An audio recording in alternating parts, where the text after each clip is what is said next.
Namaste everyone and welcome to our Instagram live. Our theme for this month is mental health and yoga, and we have Dr. Jivasu and Prasad ji joining us. Just in a few moments I will join. Okay.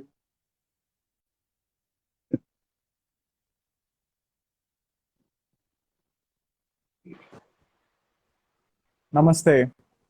Namaste. Hello, how are you? Very good, very good. Happy to be here. Wonderful. Welcome.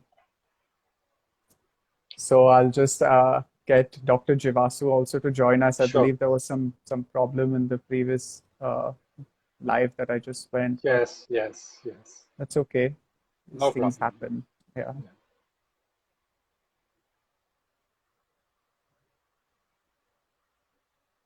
Yes. Oh no. Hmm.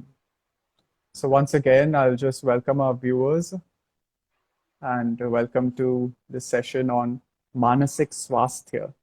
This word that we have in Sanskrit, we say swastha.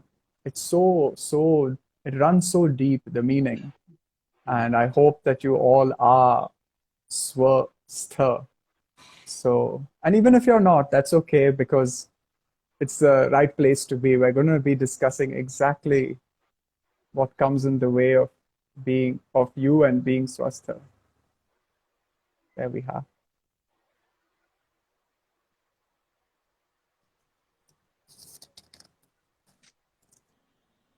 Namaste, Jivasuji, once again. Namaste, Doctor. Namaste, Prasad. Thank you. Namaste, Doctor. Wonderful. So we're all Can you here hear me? and Harsh, can you clearly. hear me? Yeah, okay, good. Okay. So we'll kickstart this conversation, and I'll introduce both our guest speakers for the topic, and then we'll take the opening remarks first by Dr. Jivasu and then by you, Prasad.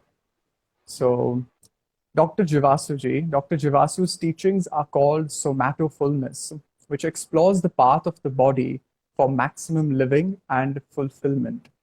He believes that the path of the body is the most direct and simple way for healing and attaining emotional and mental health, experiencing the fulfillment of life, and living in synergy with nature.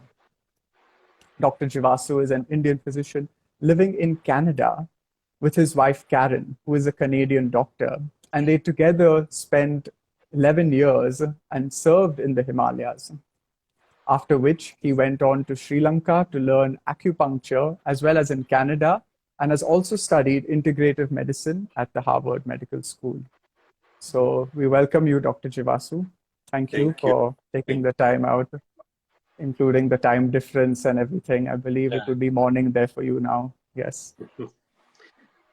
Right.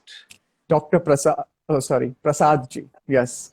So founder of Yoga Prasad Institute. Everyone would be already aware of Prasad ji, but still, nonetheless, I will introduce him. He is a ERYT 500 yoga teacher, yoga educator, based from Mumbai, and teaches yoga as a science of mind-body life transformation over the last 26 years across the globe. He believes that yoga is more than a pursuit of poses, and it is a process of breaking free from our fundamental mind body limitations to become who we truly are. And with this ethos, he serves as a guide to transform people and inspire others. So we welcome you, Prasad ji, and thank you for sharing your time with us. Let's Thank you. straight begin, Dr. Jivasu. So, mental health and yoga. Please, the opening remarks. Right. As you told that I teach Somatofulness, and Somatofulness is Deham Guru, Manas Guru, Shakti Guru, Sarvam Guru. Our body is Guru, body's intelligence or wisdom is Guru, and the life energy or Shakti which flows through it is also Guru. And through that, everything becomes Guru. And it is very true that two core problems which humanity is facing in our time are mental health and destruction of nature. And the second one is caused by the first one. So what we call the normal average person actually is not healthy. As you said, swasthya. Swasthya means to establish in myself. How many of us are truly established in our own nature? So from yoga point of view, actually even the average person who is not sick is not completely mentally healthy. Because complete mental health has 6 features. Number 1, feeling of love or compassion. Number 2, inner happiness. Number 3, creativity. So these are the first three features of complete mental health, and also freedom from fear, guilt, and any trauma of the past. So those 6 features, they constitute complete mental health. And if we look at Patanjali's 8-limbed yoga, it is a perfect system, not only to prevent or manage mental health, but to achieve complete mental health. And I would like to quickly go into it, starting with Yama, the first limb.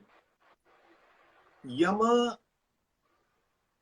inspires us to root ourselves in a family, in a community, in a country, in the whole world, in a sattvic way, through satya, ahimsa, brahmacharya, aste, aparigraha. Once we are rooted, if we are not rootless, we are going to be mentally healthy. So rooting is number 1. Then we come to Niyama. Patanjali gave a beautiful thing in the Niyama part, which is called Kriya Yoga. Very few people actually describe what Kriya Yoga is, because they understand Kriya Yoga of Yoganand. But actually, there is a subtle Kriya Yoga in Niyama. And that starts with Swadhyay, self-study. And self-study doesn't mean reading the scripture, means beginning of the self-knowledge, means knowing my mind and body, which comes from Ayurveda, my dosha, my prakriti. Because if I'm aligned with my mind and body, what will happen? I won't be in conflict with myself, and there will be a tremendous release of Shakti or energy within me, which will take us to another part of Niyama called Tapas. Tapas means heat. But what is that heat? This heat is zest, enthusiasm, earnestness. Because when tremendous energy I contain in the form of Shakti, I will be enthusiastic about yoga. And then we can go to the Ishwar Pranidhan. Through that energy, we surrender to God. So Niyama is one of the most important part to deal with the mental health, because if I have enough energy, no negative pattern, pathological pattern can ever be formed in my brain and body and continue. Then comes the third limb. From mental health point of view, asana, sukhasana, means grounding in the body. If you go into the nature of all mental health problem, we get disconnected from our body. More disconnection is, more severe is the illness. So an average person is only partially disconnected from the body, and they suffer from ordinary problems, ordinary suffering.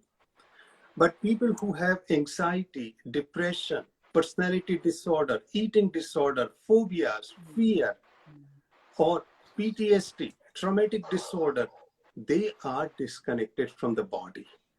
And when this disconnection goes to extreme, we develop psychosis, schizophrenia, bipolar disorder, paranoid, and other form of psychosis. So asana is to ground in the body, and grounding in the body means connecting to the nature and rest of the world, which will reduce the mental illness. And after that comes pranayam. Pranayam means calming down my mind and particularly emotions. All mental health problem without exception is because of dysregulated emotions, because I cannot control the emotional energy. It will erupt into my brain and my body and manifest as mental illness. And that is what pranayam does. It brings calmness to the emotion. And from onward, pratyahar to samadhi.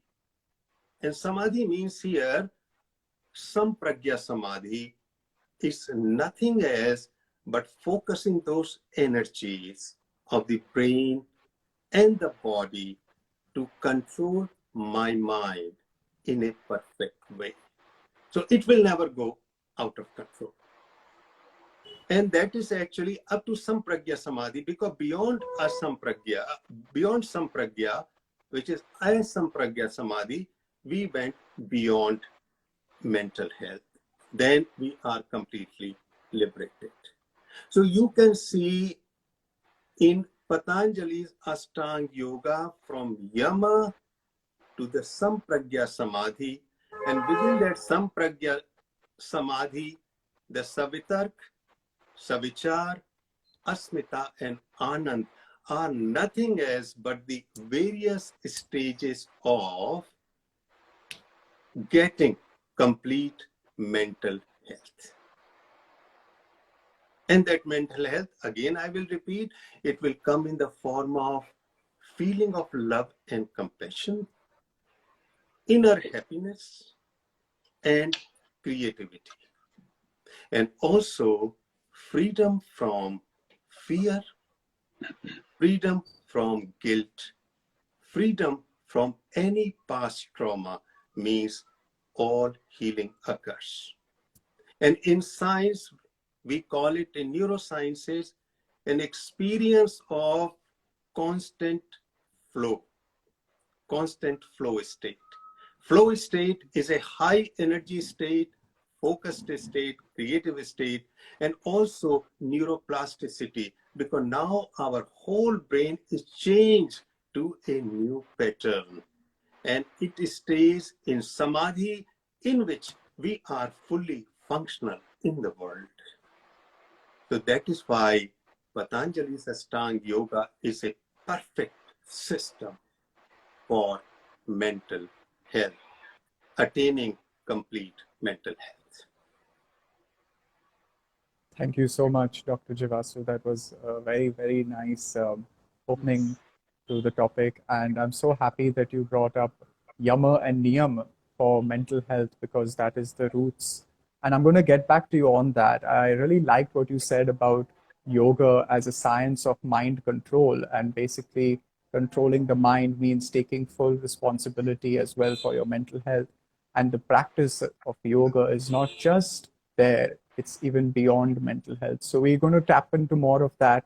I request now Dr. Prasad ji to please share your opening remarks. Thank you, Dr. Jivasu. It was very insightful. I want to start. I want to start from a different angle. In Bhagavad Gita, there is a very small half shloka, and it asks a question. It says, Ashantasya kutha sukham. How can there be peace for Ashanta, the one who is not Shanta? We come from a culture that has always given importance to mind, to emotions. I mean, our whole Natya Shastra is based in, bhava. We have never rejected any bhava. We have never rejected any emotion. The Upanishads say, Mana eva manushyanam karanam bandhamoksha. I mean, what more do we have to look beyond this statement? The mind itself is the one that is your limiter or bondage or liberator. And I can give many such things, and I'm sure you all also know. And the yoga teachers and yoga practitioners listening to this broadcast also know this. But I want to go a little deeper than that. And I want to question that in spite of being from a culture that is so rich, so accepting of emotions, including vulnerability, including sorrow, including grief, why is it that, and I'm particular right now about India, why is it that India has been labeled as the most depressed nation by WHO? This is something for all of us to contemplate upon. In spite of being from a culture that is so rich and accepting of emotions, no matter what they are, accepting of mind, I mean, in Western philosophy, just, I mean, they have gone all over the place about acceptance of the mind, right from René Descartes to J.B. Watson of behavioralism. My point is, we come from a culture, yoga comes from a culture that is so rich and accepting, but why is it that more than 400 people commit suicide every day in India? Out of that, the ratio of men committing suicide as to women is 2:1. Twice the amount of men commit suicide as compared to women. I'm just questioning here because perhaps we all know how yoga is important for mental health, but I want to dig a little deeper. I want to question our mentality here. I want to ask questions, reflect together, and to find how can we make this world a better place, this country a better place, so that the Krishna of the next yoga doesn't have to ask this question, Ashantasya Kutha Sukham. And this is exactly where the role of yoga comes in. The intersection between a mental health therapist and the client. This is what I feel. Because as Dr. G said, and we all know, there can be no yoga without the mind. Because on one end, we have the body, which is nothing but, as I call it, 3D printed mind. And on the other end, we have the transcendent reality, the Atma or Purusha, whatever you call it. Purusha and Atma was never a problem, will never be a problem. Body is just a printout of the mind. What is the main locus of our work is mind. And perhaps that's why Krishna says, no, Uddhared Atman Atmanam, Natmanam Bhava Sadhayet. Atmaiva Atmanu Bandhu, Atmaiva Ripuratmana. You can be your friend or be your enemy. If you want to be your friend, you lift yourself up. If you don't lift yourself up, you yourself will become your enemy. And this is where the entirety of yoga is about mind transformation. The Chitta Shuddhi, as we call it. And no matter whichever modality of yoga we take, it may be grossest of the gross, the most material asana. Still, as Dr. G said, the body is the way for awareness to flower. There's breath, there's mind, there's emotions, there's philosophy. Everything in yoga, including the rituals, the chanting, whichever aspect we take, everything is ultimately directed to the mind, because that's all we have to do is transform the mind. Apart from that, there is nothing else to do in yoga. However, we may start with asana. We may only do asana. Doesn't matter. But the asana is so organically tuned. It's like an algorithm. It will push you one day to reflect on your mind, to inspect your breath, to analyze your emotions. And the asana will open the door to deeper reflections of the mind. That's why perhaps in Hatha Yoga they say, no, Hatha Yoga Pradipika, that Hatha Yoga without Raja Yoga is useless. And that is for me the beauty of yoga.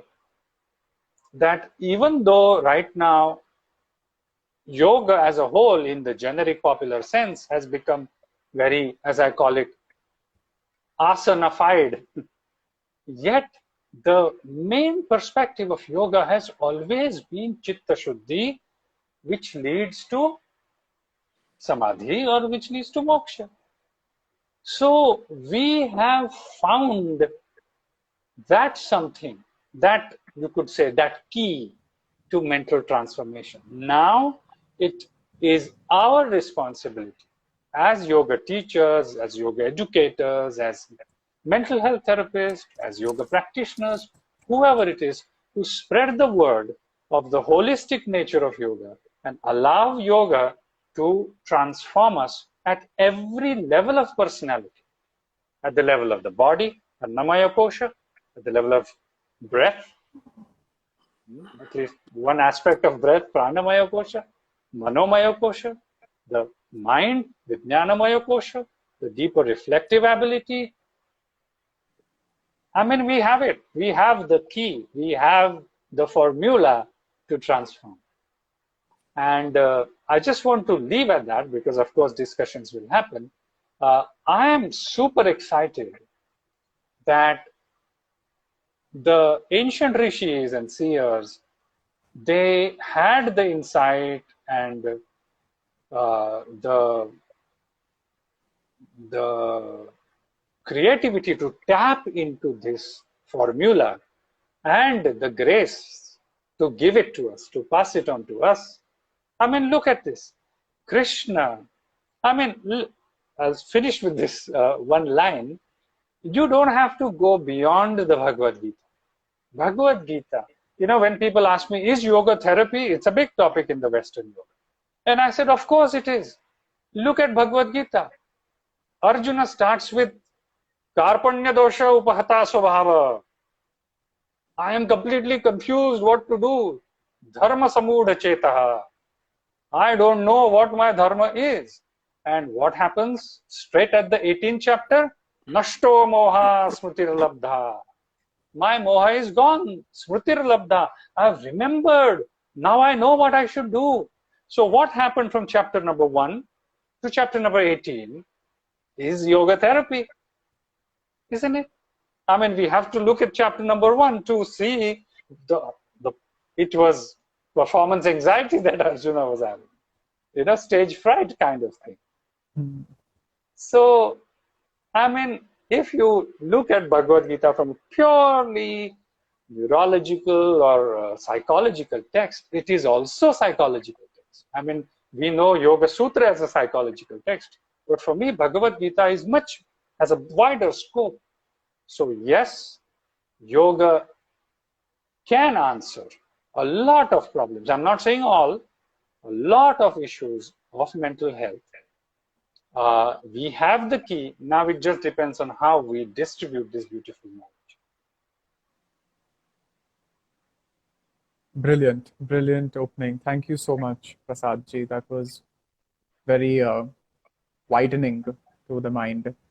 And I'm so happy that you brought up such a vital topic. You started with the question of why we have so many suicides in India in spite of having such a rich mental health culture Yes. ingrained into it. And I want to take this forward and come back to you, Dr. Jivasu. Yeah. So why do you feel that this is a problem and in spite of being such a rich culture? And the second part of that would be like, how can we since your expertise is also in the approach of the body, so the approach of Annamaya Kosha for Manomaya Kosha, for the health of Manomaya, for mental health. So can you say how we can, at the level of Annamaya Kosha, improve our being at the mental level as well? Right. Thing is that when a child is born with all its talents and potentials, all the energy, unique life energy, Shakti, is gradually compromised. And the reason being that child has to conform to particular family, particular way of looking at culture, education, whatever is going on in the world. So when this child becomes an adult, this adult is a compromised adult. The unique life energies are not functioning fully. And this adult has to find satisfaction into a million things of the world, which may not be according to the nature of this child. So we have to understand nearly all humans are compromised humans. They are not functioning fully. They are thirsty of life. And in order to quench that thirst of life, they go into material, entertainment, addiction, sex, all kinds of things. And that is true with India also. And the idea is this conditioning of the child will happen. We cannot prevent it.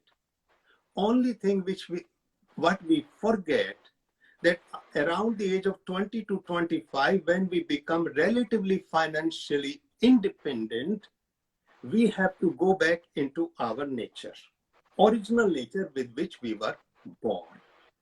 We forget about it because we are so much into 9 yards of life, which is creating stress.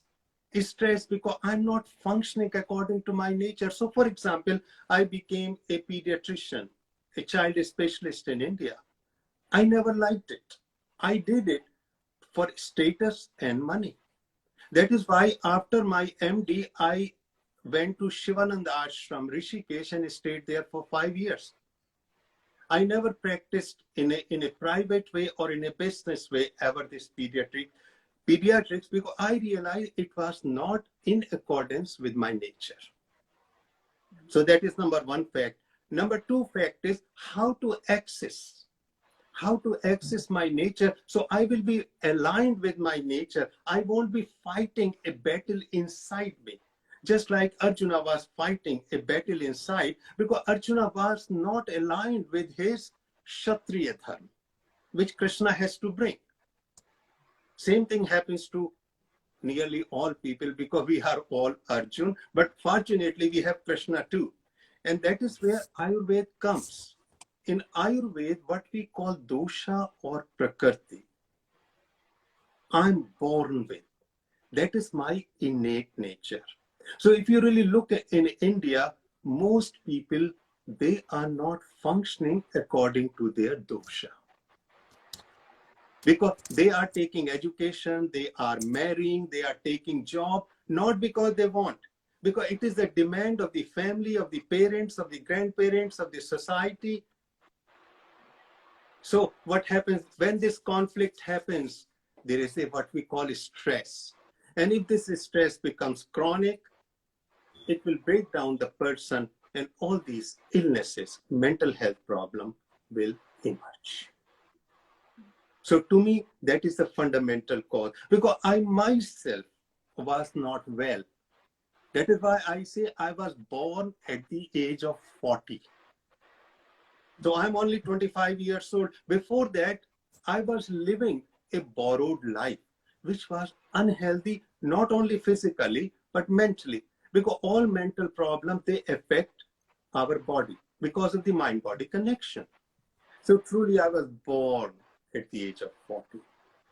So we have to understand those two facts. Number, we are all compromised adult. Number two, we are not living according to our nature, which Patanjali says in Niyama Swadhyay, self-knowledge. Study yourself, study your mind and body, align your life with it, and we will be in harmony, we'll be in flow, we will be in creativity. That is why in India is so widespread, and it is going to increase.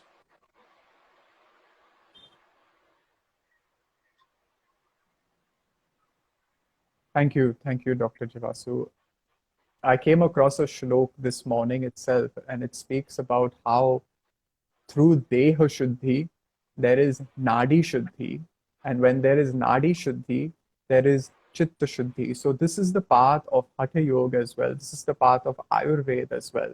And that answered the second part of my question very well as well, which was how can we approach mental health through a physical perspective? And this is the perspective that Dr. Jivasu has shared with us, is aligning with our prakriti, aligning with our dosha, because when we are aligned with that, then the domino effect will take place from external to internal. Thank you so much, Dr. Jivasu. Just I would like to mention, please. Now this is coming in the Western neurosciences in the form of interoception. Interoception is a very new branch of brain sciences now. And that is first time taking in account the what we call Shakti or energy, which emerges from Pranamaya Kosha, the second Kosha. Because when that Shakti is unleashed, it will purify the body and mind. It is like a Ganga. Ganga will be flowing because in Nadis, the word comes from Nadi and Nadi. So a Ganga will be flowing, keeping body and mind both pure. So I just wanted to say in the form of interoception, a new branch of brain sciences. Thank you. Dr. Prasad ji, anything you want to add to that? Or nothing really. It's exactly what I wanted to say. I mean, that point of Dr. G is complete in itself. So I have nothing to add. But I have something to add to what you said, Harsh, is about, as you said, the Deha Shuddhi to Nadi Shuddhi. And one of the definition of Nadi is Bhoga Vaha. Bhoga Vaha means that Vaha is the channel. So channel of Bhoga, channel of experience. And this definition I really like of Nadi, because what happens is we tend to see Nadi as either as nerve impulse or as some esoteric channel. But when I really look at Nadi as Bhoga Vaha, or the flow of experiences, then you understand the impact of external life or external objects, thoughts or things, whatever they may be, on Nadi, on the subtle body. So it's a bhoga. And what do you do with the bhoga? That bhoga stays in you. Like Dr. G said, the conditioning. If I've been told in my childhood, I'm a fourth child, and I never get good clothes or attention from my parents, I will always be, I will grow with the belief that I'm not good enough. So the complete 72,000 nadis of my body will have only one bhogavaha, that is not good enough. So I will literally be a material not good enough. Because, I mean, come on, I mean, our proteins and all are secreted from the way we process life. So I'm completely on board with what Dr. G said. And this is, again, for me, this is like yoga. That's why I say yoga is called a darshana, because it just doesn't just give us a sight, but it also gives us a vision. You see, that's why it is yoga darshana. It doesn't look at the body. It looks through the body, into the body, and it'll tell you, it's a scan. And yes, doctor, I really loved what you said. Thank you. Thank you.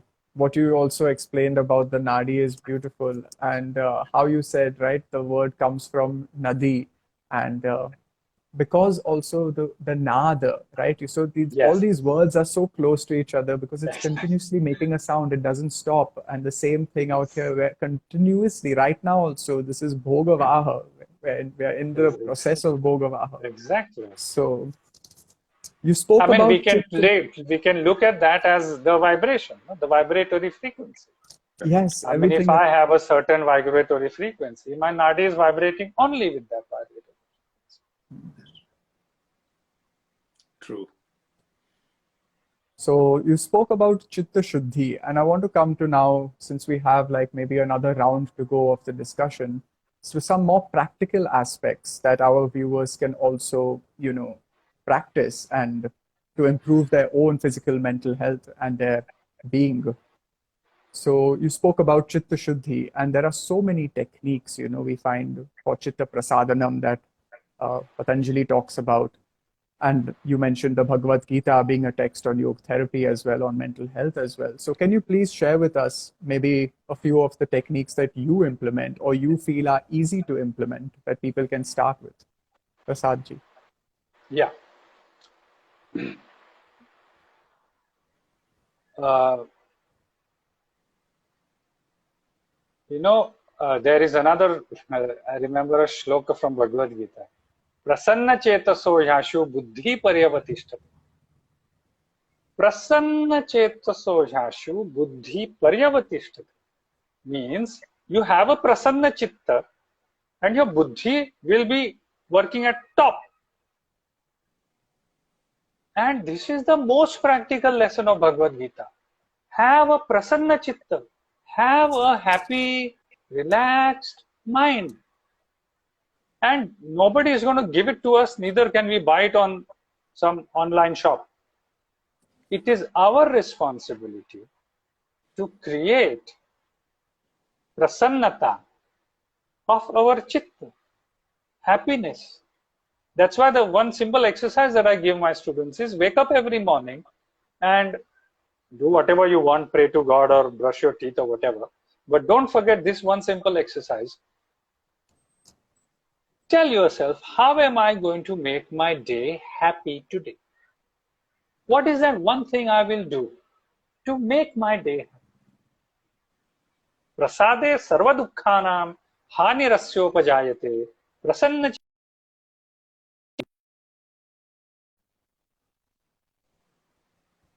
So it is on us. You want to wake up in a sour state of mind, or you want to wake up with a happy state of mind? Because honestly, I hope, doctor, I'm not wrong in this, that No. our brain doesn't know. You tell it and the brain will believe it, right? So you can convince your brain. I mean, it's a fantastic, with all due respect to the brain, but it just believes whatever you tell it.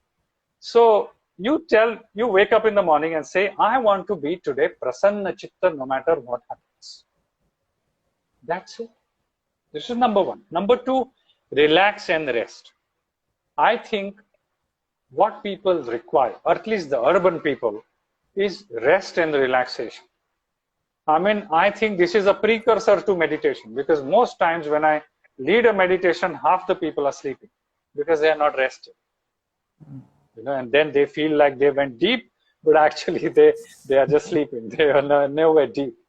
So second simple point is take time out to rest and relax. That's it. And this can be difficult. From the yogic point of view, this is the vairagya part. This is not the abhyasa part. This is the vairagya part. How will I cut down on my busyness to create time for rest and relaxation, or even recreation? The 3 R's, like, the 3 R's of education. The third point, I mean, I have a whole list of it in my head, but the third point is, and this is something it's very, very dear to me. And again, that shloka that I told you, Uddharidatmanatman. Be your own friend. Be your own friend. I mean, ultimately, it is you who is going to have to help you. How much ever therapy and this and that we may have, you have to help yourself. So the earlier we become our own friend, we, we give consideration to our own self, we look after our needs, the better it is. This was purely psychological, purely practical. There are, modalities to pranayam, this and that. But I want to make it as practical as possible. Anybody can do it. And this is all yoga. Okay, this is not, this is modern psychology. No, that's why I gave the Shastra Pramana of it. Now, this is also yoga. Thank you, Prasad ji. Yes, we are widening the scope of yoga here with every next sentence. We have to do that. That's what's required today with the asanified yoga that we have. So thank you for bringing back our responsibility and reminding us of our own responsibility to be our friend and to lift ourselves up by ourselves. So thank you. Dr. Jivasu, yes, over to you now for any practical tips that you can share with our viewers. Right. I will share two. Number one is that if we really want to succeed in yoga in our life, it has to pervade 24 hours. It is not a part-time job. And that doesn't mean taking the separate time out. It has to be the part of the life, because if I'm a housewife, if I'm an engineer or a doctor or politician or whatever, I cannot just take 2 hours chunk because I'm busy. There are so many things I do in life.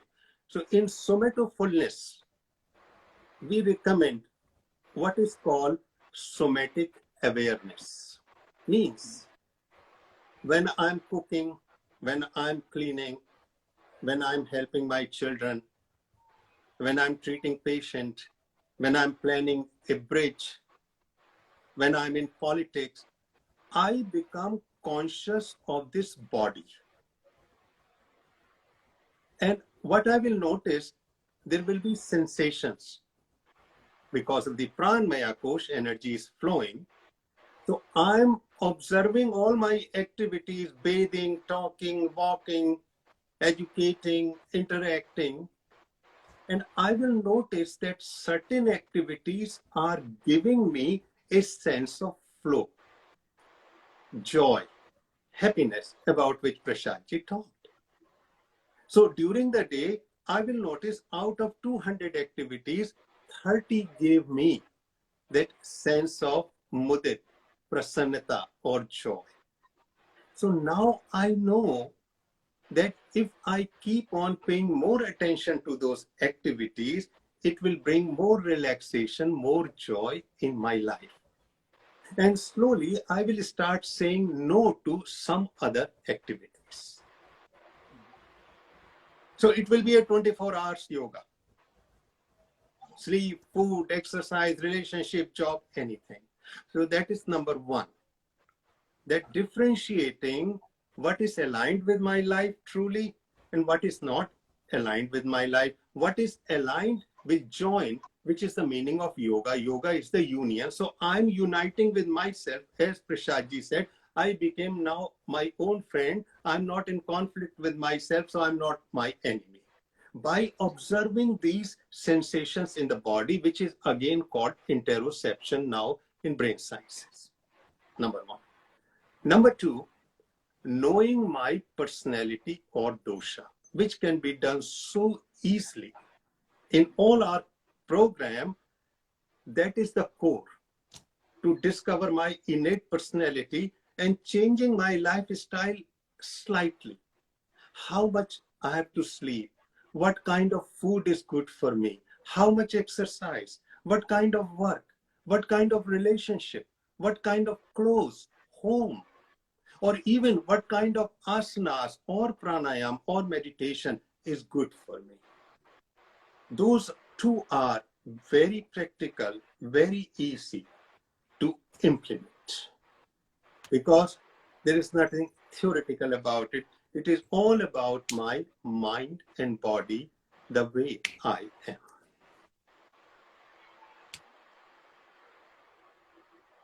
Fantastic. Thank you, Doctor. That was a very good perspective. Simple thing. When we find ourselves absorbed in the activity, we are in that flow state, we are in the ekagra state.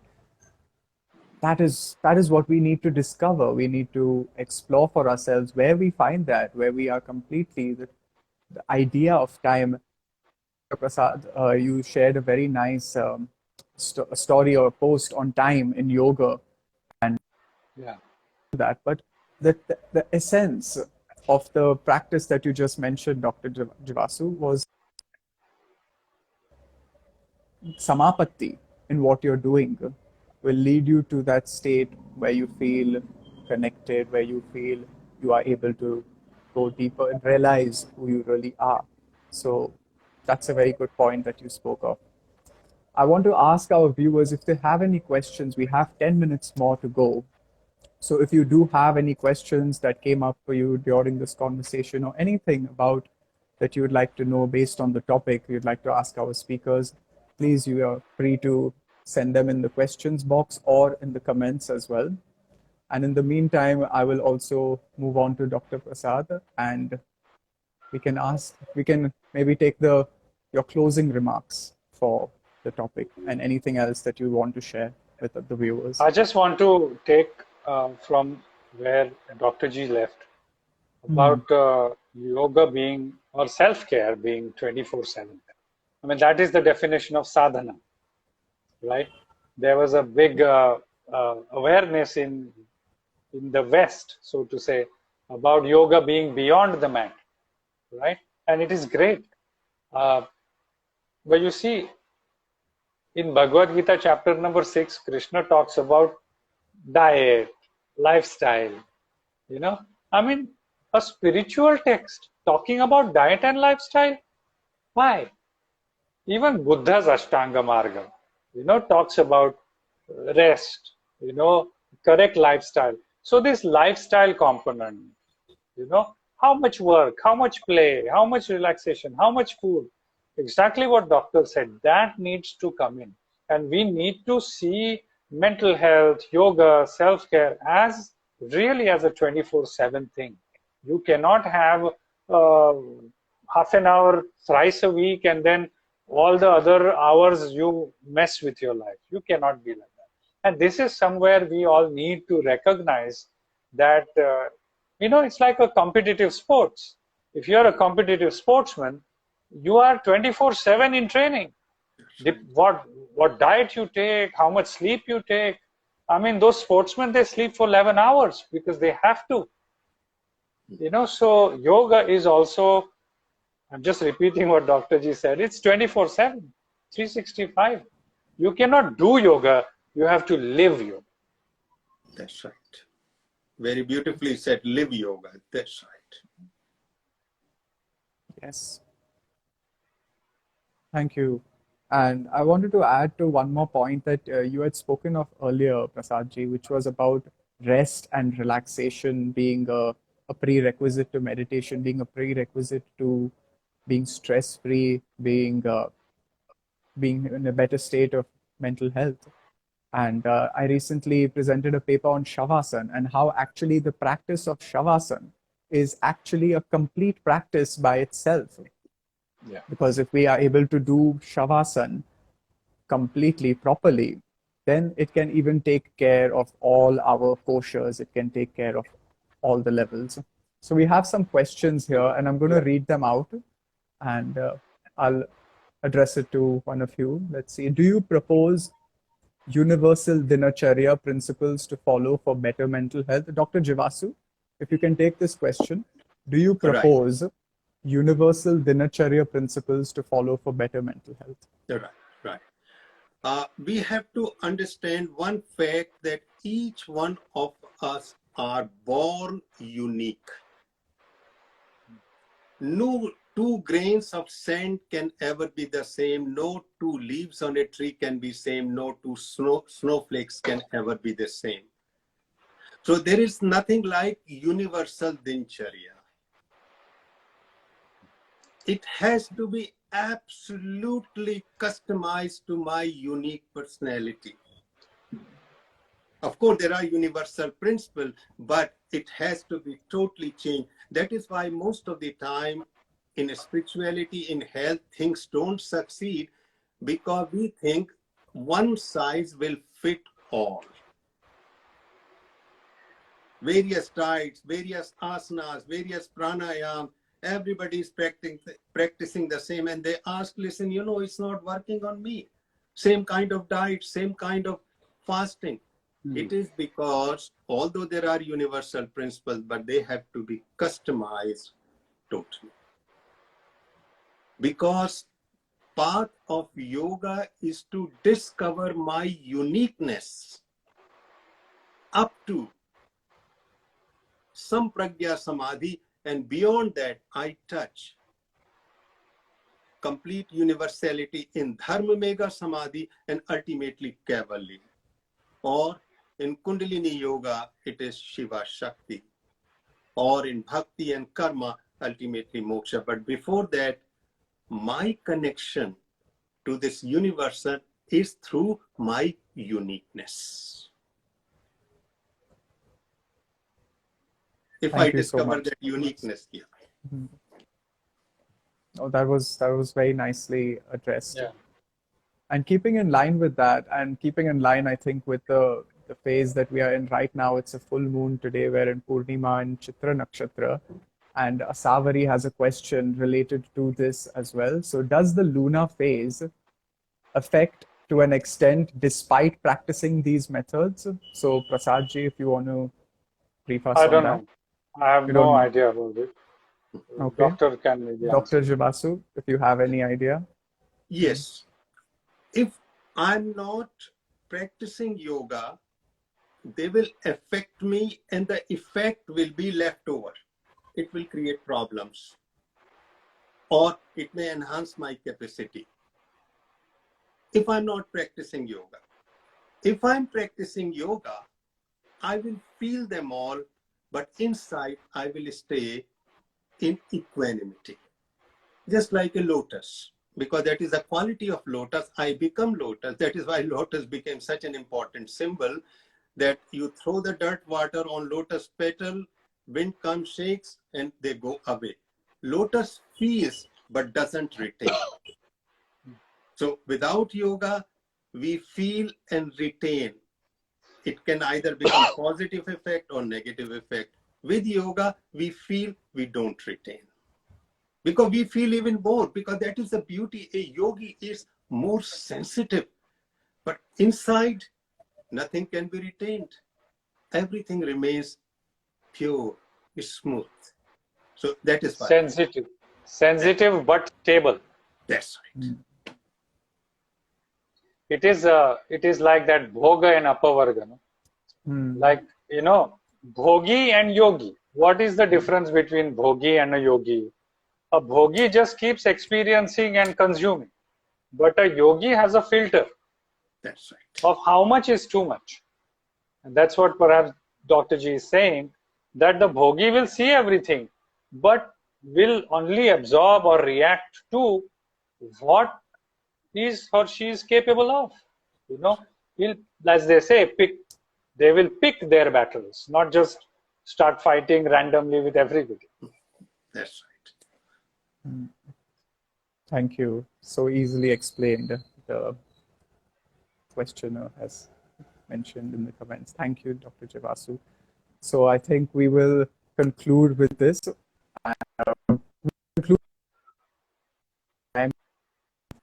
But before we do that, I just want to say a big thank you to Haloma Yog as well for taking the time out, to the whole team, to Shivani, everyone there, to bring this all together and have this topic, have this conversation. Jivasuji joining us from Canada and from Mumbai. I'm in Pune right now.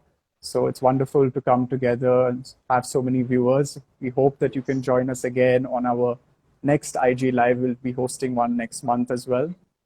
So thank you once again. And just a simple question, as Prasad ji said, ask yourself every morning as you get up, how am I going to make my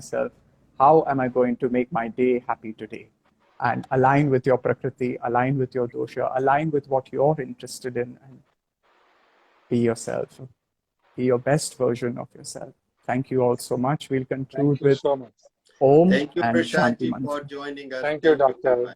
Yes, Thank it was you. so nice to have your darshan You too. online. Thank you. Thank you. Thank you. Okay. Om.